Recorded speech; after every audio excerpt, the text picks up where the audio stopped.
Welcome to the Dennis Report. I'm Dennis Atchison, and this is a commentary. Canada used to have a reputation as being a breadbasket. Our ability to produce wheat at high volumes was part of our identity. In the media the past couple of weeks, there's been many stories about our wheat production as we enter the fall of 2016. Here's one, for example.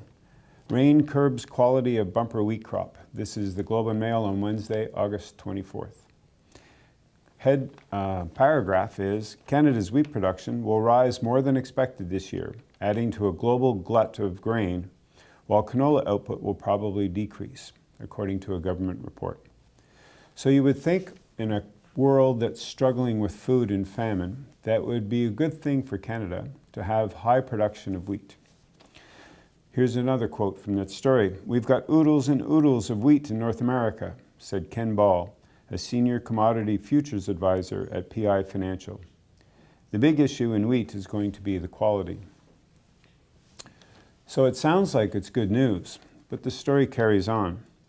Yields are estimated to be above the 5- and 10-year averages for most crops in Saskatchewan, the country's largest grower of wheat and canola, the province's agriculture ministry said in an August 18 report.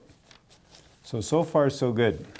And it sounds like this would be a good thing for the country and for the world for food supply. But just a few days later in the newspaper is another story.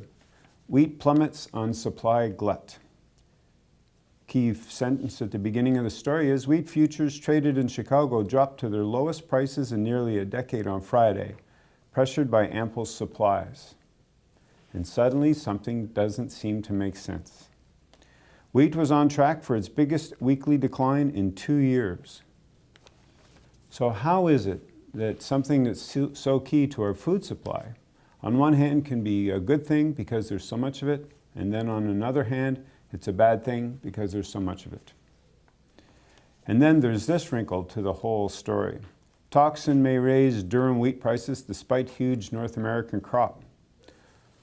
So how is it that we can have a huge crop and the prices drop, but we find there's something wrong with the crop and the prices go back up? And the point of the commentary is quite simple. We need to have a different conversation around food. Those stories were taken from the business section of the paper. What would those stories be like if they were taken from a completely different section of the newspaper?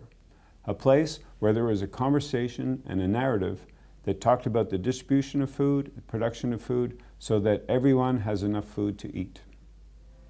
Thanks for watching. I'm Dennis Atchison for the Dennis Report commentary. Be good, have fun, and love each other.